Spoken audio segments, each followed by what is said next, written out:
ഈ സീറ്റുകൾ വർദ്ധിപ്പിക്കാതെ നിലവിലുള്ള സീറ്റുകളിൽ സംവരണം നടപ്പിലാക്കണം എന്നുള്ളൊരു ആവശ്യമാണ് മുന്നോട്ട് വെക്കുന്നത്. അതാണല്ലോ 2023 ചർച്ച ചെയ്തപ്പോൾ അന്ന് തന്നെ ആവശ്യപ്പെട്ടു. അപ്പോഴത്തേക്കാണ് ഈ കണ്ടീഷൻസ് അവർ വെച്ചത്.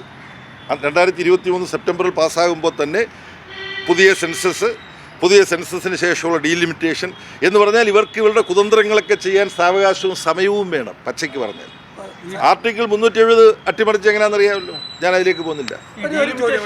കാരണം ഇപ്പോൾ താങ്കൾ പറഞ്ഞു കാണിച്ചു അതായത് രാജ്യസഭ ഈ രൂപത്തിലാണെങ്കിൽ ബില്ല് രാജ്യസഭ കിടക്കില്ല എന്നാണോ മുന്നറിയിപ്പ്? ഇതുപോലെ ഗൗരവമുള്ള ഒരു കാര്യം രാഷ്ട്രീയ പാർട്ടികളുമായിട്ട് ചർച്ച ചെയ്യണ്ടേ, പ്രതിപക്ഷവുമായിട്ട് ചർച്ച ചെയ്യണ്ടേ?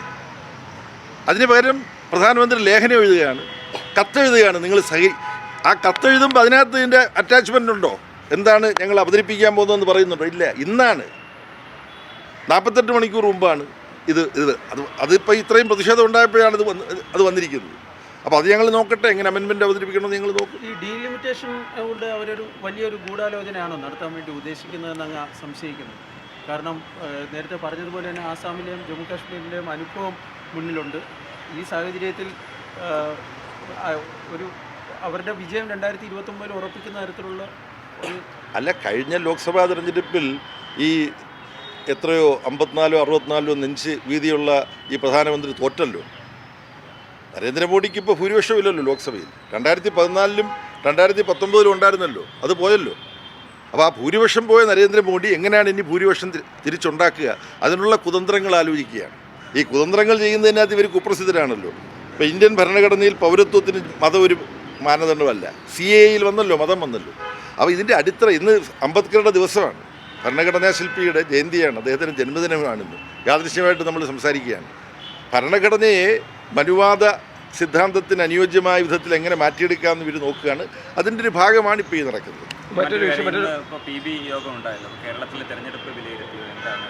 അല്ല, കേരളത്തിലെ നേതാക്കന്മാരെല്ലാം പറഞ്ഞില്ലേ, ഇടതുപക്ഷ ജനാധിപത്യ മുന്നണി പുതിയൊരു ചരിത്രം രചിച്ച് വീണ്ടും LDFന് ഒരു ഭരണ തുടർച്ച ഉണ്ടാവും എന്ന വിലയിരുത്തലാണ് അവിടെ നടത്തിയിട്ടുള്ളത്. അത് ഇന്നത്തെ PB യോഗത്തിലും കേരളത്തിൽ നിന്നുള്ള PB മെമ്പർമാർ റിപ്പോർട്ട് ചെയ്യും. ഈ അമ്പലപ്പുഴയിലേക്ക് വരുമ്പോൾ നേതാക്കൾക്ക് തന്നെ ഇന്നിപ്പോൾ ഇളമരം കരീം രാവിലെ പറഞ്ഞത് ഈ അമ്പലപ്പുഴയിലെ കാര്യം പറയാറായിട്ടില്ല. അവിടെ നേതാക്കൾക്കൊരു എന്താ പറയുക, ഒരു പ്രതീക്ഷക്കുറവുണ്ട്. അങ്ങനെ ഉണ്ടോ കേന്ദ്ര നേതൃത്വങ്ങൾ? കേരളത്തിലെ ഇപ്പോൾ മൊത്തത്തിലുള്ളൊരു കാര്യം ഞാൻ പറഞ്ഞല്ലോ. ഇനി ഓരോ മണ്ഡലത്തെക്കുറിച്ചും എല്ലാം എന്നെക്കുറിച്ച് ചോദിച്ച് ഈ മണ്ഡലങ്ങളെക്കുറിച്ചെല്ലാം ഞാനിപ്പം ഇടയ്ക്കിടയ്ക്ക് നിങ്ങളുമായിട്ട് ഇവിടെ കൂടുതൽ സമയം സ്പെൻഡ് ചെയ്യല്ലേ. അതുകൊണ്ട് കേരളത്തിലെ 140 മണ്ഡലത്തെക്കുറിച്ചും നമ്മൾക്കിവിടെ ചർച്ച ചെയ്യേണ്ട പൊതുവിലുള്ള കാര്യം പറഞ്ഞു കഴിഞ്ഞു. അതാണ്. ഒരു കാര്യം കൂടി, ഇന്ന് ആം ആദ്മി പാർട്ടി കെജ്രിവാൾ തമിഴ്നാട്ടിലെ DMK കോൺഗ്രസ് മുന്നണിക്ക് വേണ്ടി പ്രചരണത്തിറങ്ങുന്നത് ഇന്ത്യ സഖ്യത്തിലേക്ക് ആം ആദ്മി തിരിച്ചെത്തുകയാണ്. അല്ല, നരേന്ദ്രമോദിയും കൂട്ടരും ഭരണഘടനയെയും ജനാധിപത്യത്തെയും എല്ലാം വളരെ ഹീനമായ വിധത്തിൽ കടന്നാക്രമിക്കുമ്പോൾ യഥാർത്ഥത്തിൽ ഈ RSS നിയന്ത്രിക്കുന്ന ജനാധിപത്യ വിരുദ്ധ BJPക്കെതിരായി, BJPയുടെ കൂട്ടുകെട്ടിനെതിരായി പാർട്ടികളെ അണിനിരത്തുന്ന ജോലി നരേന്ദ്രമോദി ഏറ്റെടുത്തിരിക്കുകയാണ്. അതുകൊണ്ടാണ് പല പാർട്ടികളും പുതുതായിട്ട് വരും, അകന്നു നിന്നവർ വീണ്ടും വരും. അതുകൊണ്ട് നരേന്ദ്രമോദിക്കും മോഹൻ ഭഗത്തിനും RSSനും അവരുടെ ഫാസിസ്റ്റിക് നീക്കങ്ങൾക്കെതിരായിട്ടുള്ള വിസ്തൃതമായ പാർട്ടികളുടെ മുന്നേറ്റം ഉണ്ടാവും, ജനകീയ മുന്നേറ്റം ഉണ്ടാവും വരാനുള്ള നാളുകൾ.